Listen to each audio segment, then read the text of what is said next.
I remember having a meeting with the owner at the time. I was at that stage deboning every single chicken, and he sat down and he said to me, like, Jackie, I'm not paying you to debone a chicken.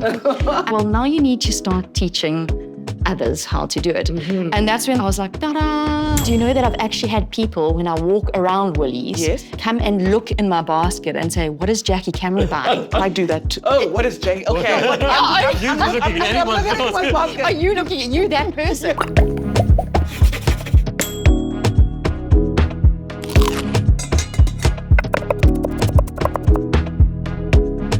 We're back. Welcome to another episode of What's the Difference, a Woolworths podcast. My name is Sibongile Mafu. And I'm Steve Steinfeld.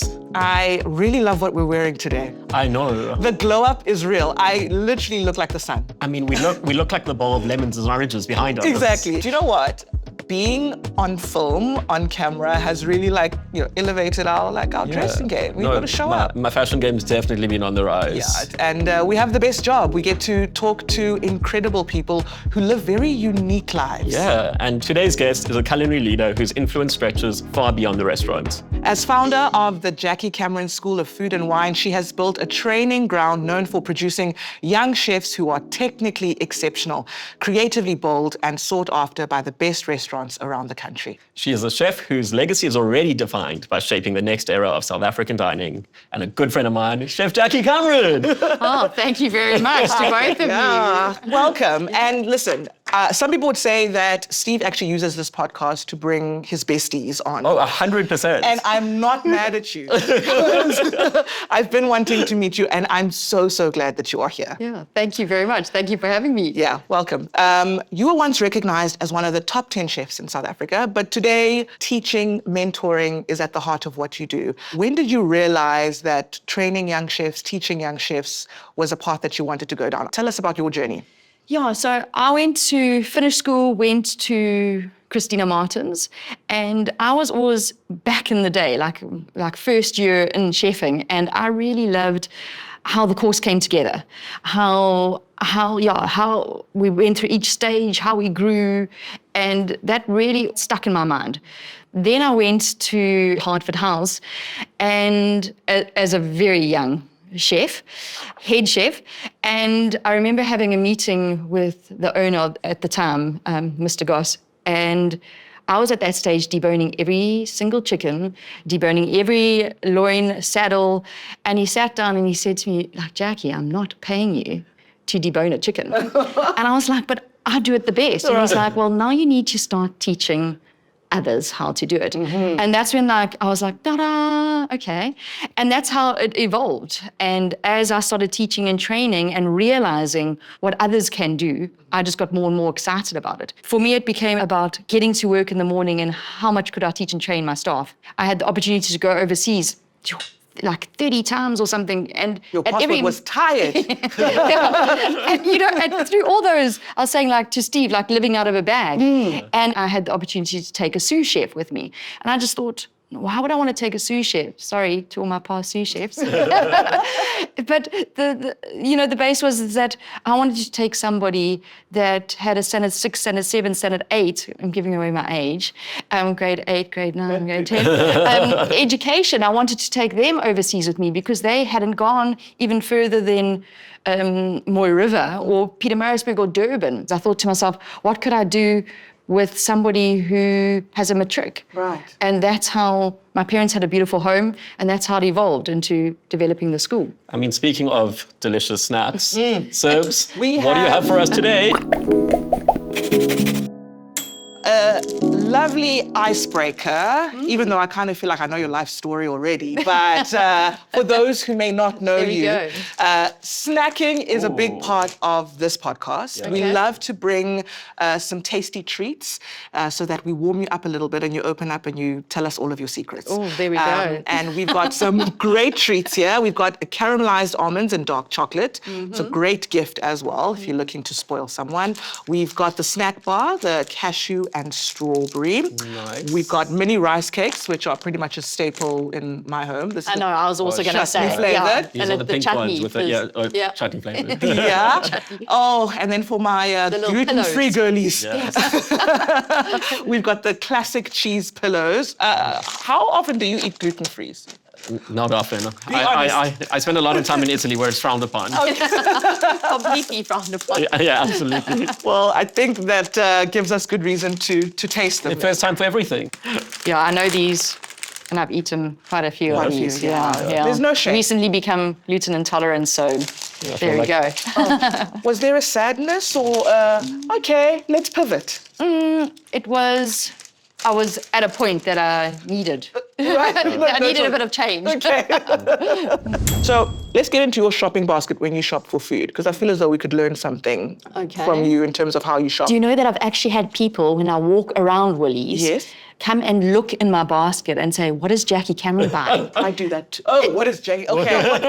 You're looking at anyone's basket. Are you looking at you, that person? I No, am. they come and they look and they're like, okay. And then it's quite a thing. And it hasn't happened once or twice, it's happened a few times. Over the years, yeah. So I always I always got to be quite careful with what I put in my basket. So what are your mindful choices then? Oh, and I think we're gonna chat about it today. But really, the freshness, the fruit, like we fruit from Woolies lasts. Yeah. It doesn't really last in my house because it gets eaten. But it lasts in the fridge. And I've got a 5-year-old Jasmine, and she will happily go through, raspberries go on each finger, and then it's onto the next fingers, and then it's my kind of girl. kind of the toes. It's like, being creative. But for me, it's the quality of the fresh produce, all the kombuchas, all the different bits and bobs. And I'm always of the health excited. coupled Yeah, with the that. health aspect and how much it has improved. So I'm so happy I'm gluten intolerant now. Right. Yeah. And not maybe 20 years ago. Yeah, it's evolved. No, it's a really yummy things Yeah, available. no. Let's circle back to the school. And I mean, I've been to the school. I've judged some exams of Jackie's students. You were judged? Yeah, I was. Like Simon Cowell, or what's the energy you More bring to the MasterChef table? vibe. Okay. Then where was I? Pop Idols. Yeah. Aging myself there without reference. I know. It's okay. You're forgiven. And I've seen how, intense it is. But what do you think young chefs now need most from their training? I think they really do need rules and regulations. They need black and white. They need structure. And all those things that we are thinking that the youth don't need, that they aren't going to respond well to. Yeah. I'm finding with my school that they really respond well. extremely well to it, that they need that structure in their lives. And that for me is so important. And you can just see by how my students are responding in the industry, that it is really working for them. And I always say I've always been hard on rules, but fair on people. And I think that comes through very clearly in the course. And I mean, speaking of, the students and they're going into these kitchens, the culinary industry, I think it's, become it was more than it is now, but it still has aspects of it, it's always been cutthroat, shouting, throwing pans. I mean, I've heard some real horror stories. I know you once ran service with cut down your hand, basically bleeding out. What is going on back there? And presenting the dish to the guests at the table. Good memory. Do you find that's still the mentality today, or do you think that is changing? Is it still so intense? Or? So a kitchen is always going to be fast-paced. It's always going to be hectic. There's always going to be a lot going on. There's always huge deadlines in a kitchen. But kitchens are becoming nicer places. If you look at how, some of my students, when they work in the industry, they get 3 days off a month. My staff got 5 days off a month. I don't even want to say how many days I used to take off. So on that aspect, chefs, and especially the restaurants that my students go to and establishments, the chefs really do care for the students. They really are focused on making sure they are healthy and well.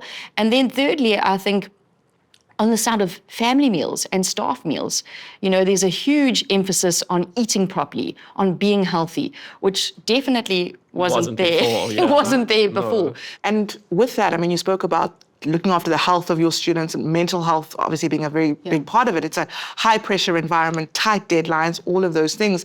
Have you found that you've needed to pay attention to that aspect of your mentoring so that, it's a safe, healthy space for all of your young chefs? Yeah, I've said from the beginning, it's a mentoring course.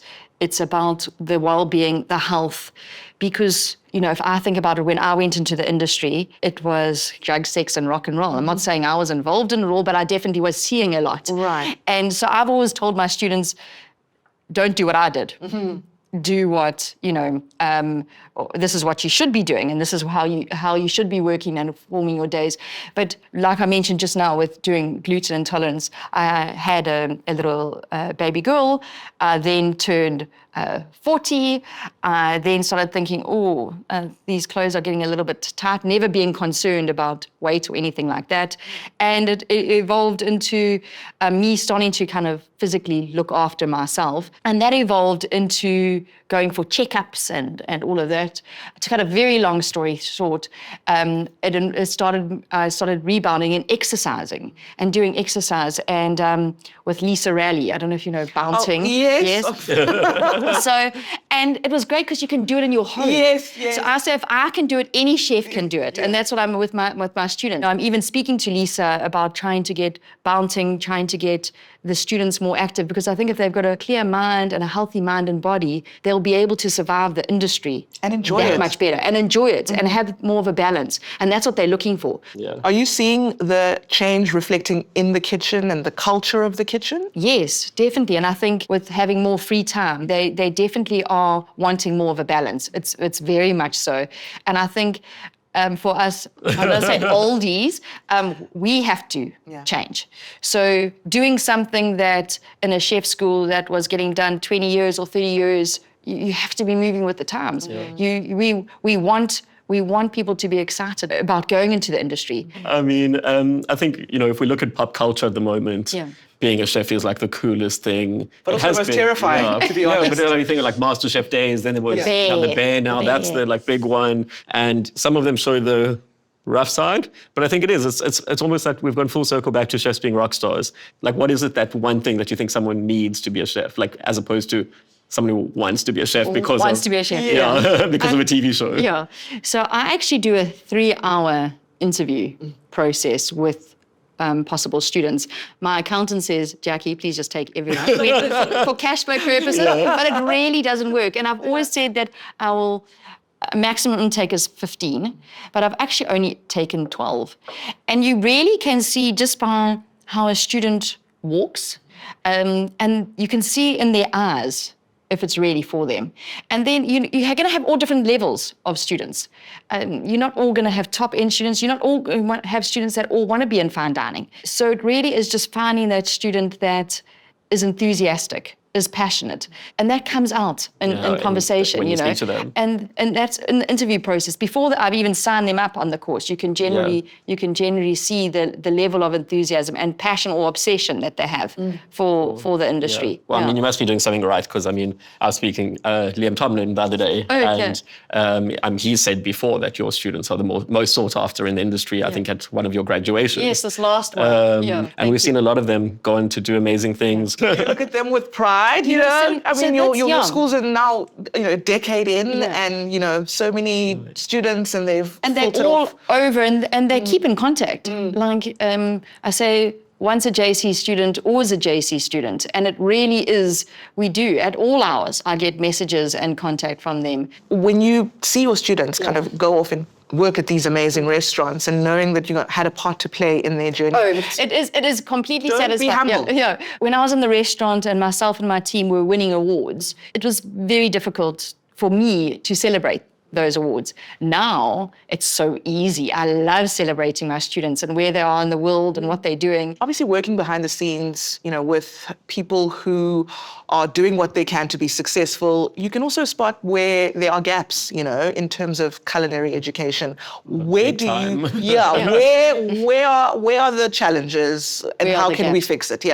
For me, hugely, I think support, if I had to put one word to it, is that the youth of today needs support more than anything. We grow together, we learn together. Often the students' parents will say, like, for instance, they dropped off a boy and they picked up a man. So they're not just learning about what the chefing side of it is. They're growing as a person hugely. And I think that's very important for them to have that, to be able to fall back on. That ongoing, that continuous mentorship. Yeah. And also all the students, as we in year 11, it is about each of them supporting each other. No, well, as I said, as someone who's been to the school, I think it is an incredible operation. I also love that it's the Jackie Cameron School of Food and Wine. Yes. So you include the wine as part of the course. Which we're both big fans of. Absolutely. I'm enrolling tomorrow. Oh, there we go. But what would you say is the one thing that sets the Jackie Cameron School of Food and Wine apart from the other schools? I think the size of it. Like I said, only 12 students.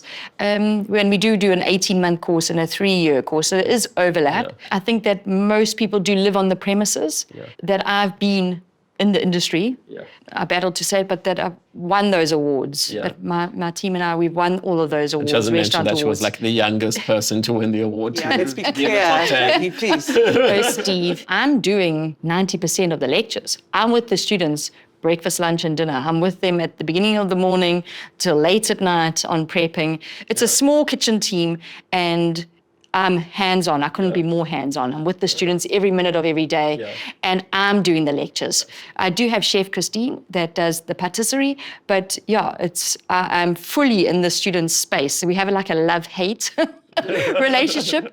And tension is good. Yeah, tension can be positive, you know. Yes, but we all grow through that whole process. It's a difference. Yeah. You know, I think each chef school has its own area of expertise, and you kind of rarely do see it when the students go into the industry and 100%. How they behave and how they are and what they do and where they land up. At the moment, across the board, we're seeing a lot of young chefs just leave the industry, which is quite disheartening. And that's because I honestly do believe they're not mentally prepared. Yeah.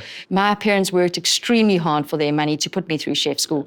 And the students that come to me, I don't want to be wasting their parents' money. And also they sign a contract. So if they leave on month 2, 3, 6, 12, they pay the full school fees. So there's full commitment of that student coming through. Potential for growth, are you thinking, you know, this is the size, this is it? Or are you looking to replicate this in other places?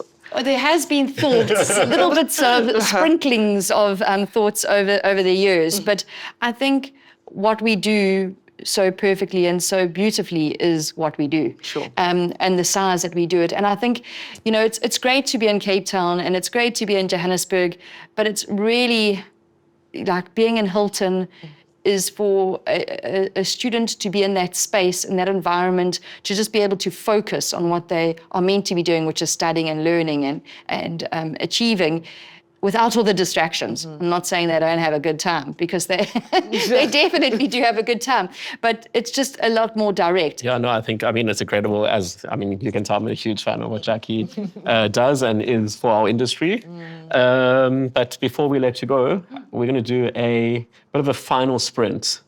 We know the fast-paced life of a chef. Yes. So we're going to ask you some questions. Oh, boy. And first things that come to mind. We are going to be the teachers now asking the questions. We're lecturing. We are the lecturers now.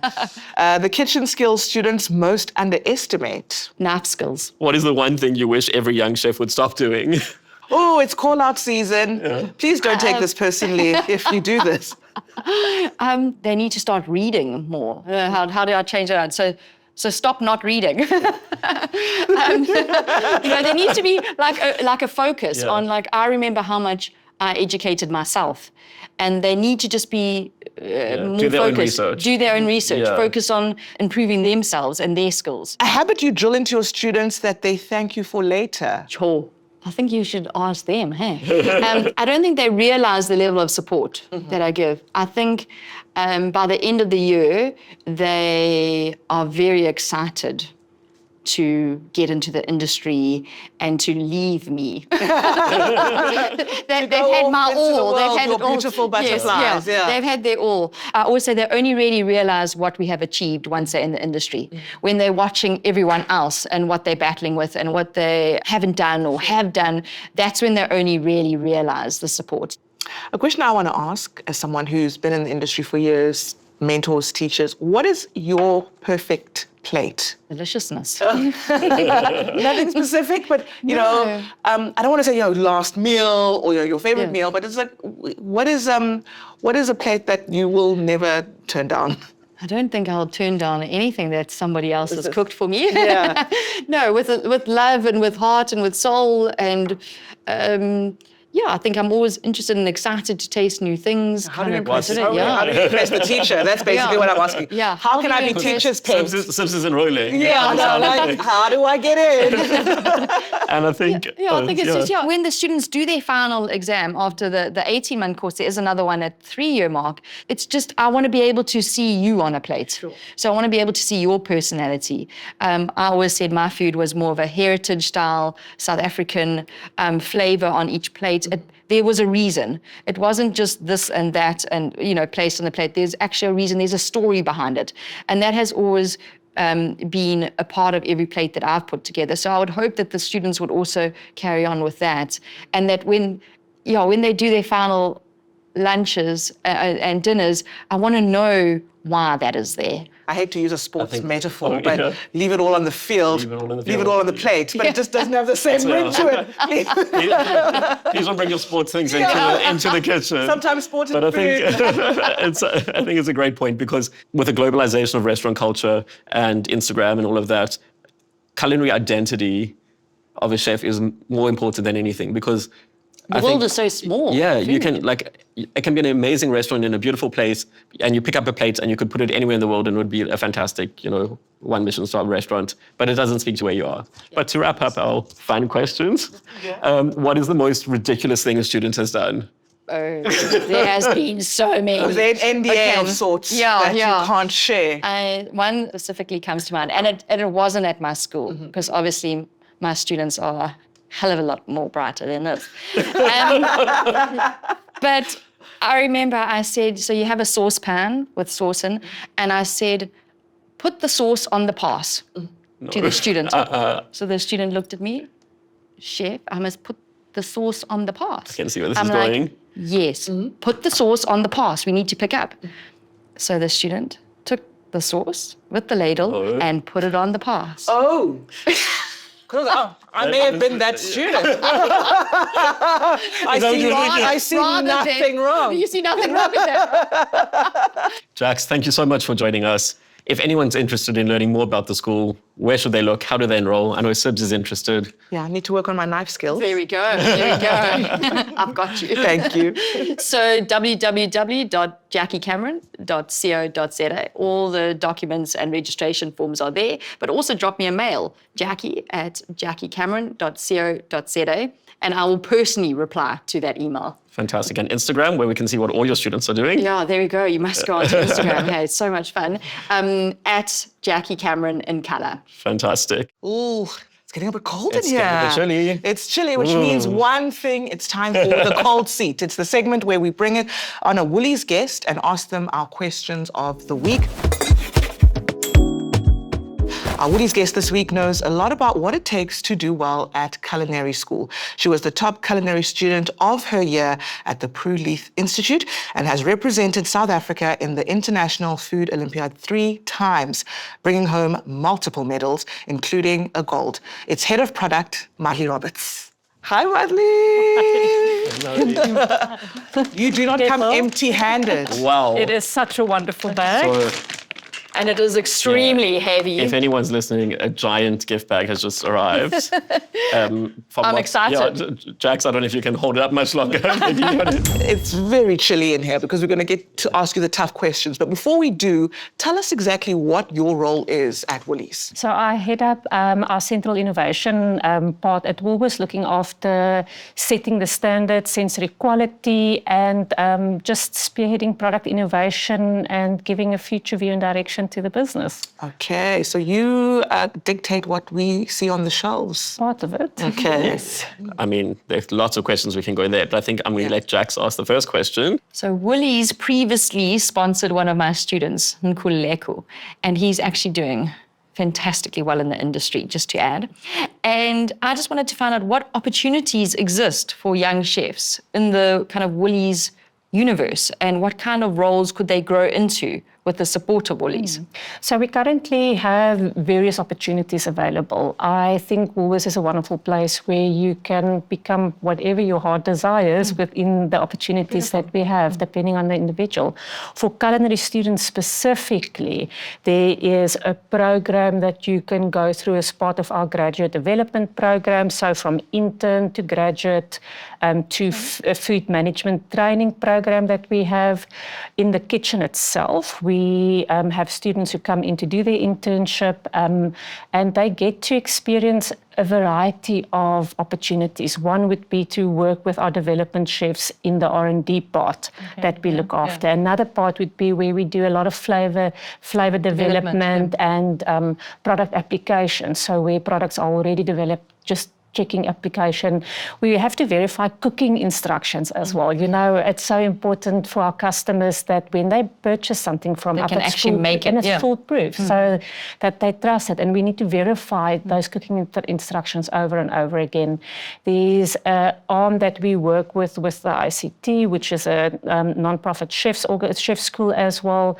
We've got students coming in through that, and we also have what we call Daily on Fifth. So I sit on the fifth floor, and also there's food preparation made, fresh food for the staff on a daily basis that they purchase through the deli, and all those proceeds then go into fund some of our other initiatives. And we've got a whole internal sensory quality program that we support as well. That is insane. I know Jackie's written cookbooks, and I know it takes like you test a recipe 3 times for a cookbook.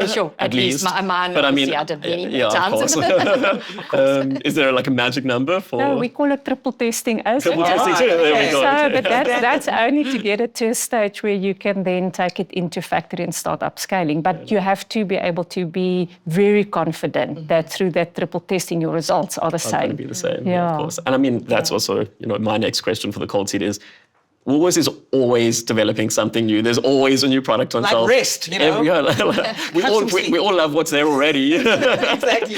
How did this culture of like continuous improvement and continuous innovation like come about? And like, why did you put so much effort into it when everything is so delicious already? Yeah, it's I think excellence is just part of our DNA. But it's such an interesting space to be in because there's this creativity part, but creativity on its own means nothing. It's linked to what does this discipline look like to land something on shelf that meets our customers' expectations. So ultimately, we want to make lives easier for our customers. And sometimes that means real innovation, and sometimes that just means a really well-cooked meal that she can trust and that she puts in the oven that resolves all her needs. We invest heavily in our people. So we really want to make sure that through that investment, through the exposure, through understanding future trends, that we stay a step ahead. We also have to hold ourselves back because very often we want to be 5 steps ahead because we get so excited about the opportunities that is available and what we can land. But it's around really meeting our customer where she's at as well. And also, Madly, I mean, you spoke about this, Jackie, too. Competitiveness. Be honest. Yeah, that is also a Woolies value. You guys are highly competitive. Even amongst each other, would you say? 100%. And I think it is because there is this absolute desire to be the best. I mean, for us, our aspiration is to be seen as, for me, for the Culinary Centre specifically, but for the product community as well, is to be seen as the best in the world in terms of innovative capabilities. Do you celebrate? Like when you, you must be celebrating all the time. There's another thing on the shelf. Let's celebrate. They celebrate by making the next day. It's like it must be continuous because, like Steve said, every time you go into Woolies, there seems to be something new. We do celebration well, but it's also really important for us to stop and reflect. So one is to acknowledge the effort that's gone into it. One is to really understand whether the product reached its mark or the target customer. Did we achieve what we set out to achieve? And there's various ways that you do it through, you're measuring it through your normal business business KPIs. I think it's more important for us to understand whether the customer finds it relevant, is it meaningful and alive. But we stop. It's a busy space to be in. It's a space I think we are not intentional about marking and celebrating what you have achieved. You will just continuously be running on this thing. So it's important. We've got internal product awards. We've got recognizing not only the individual. It is. As a customer, I mean, you will see me in Woolie's comments constantly with my suggestions. So don't you worry. You will hear from me. While enrolling at chef school. Of course. There we go. So many things. Thank you so much for joining us. And Jackie, thank you to you too. All the best with the next decade of your school. I like it. If you enjoyed this episode of What's the Difference, you can find us wherever you find podcasts, YouTube, Spotify, Apple Podcasts. Until next time, bye-bye.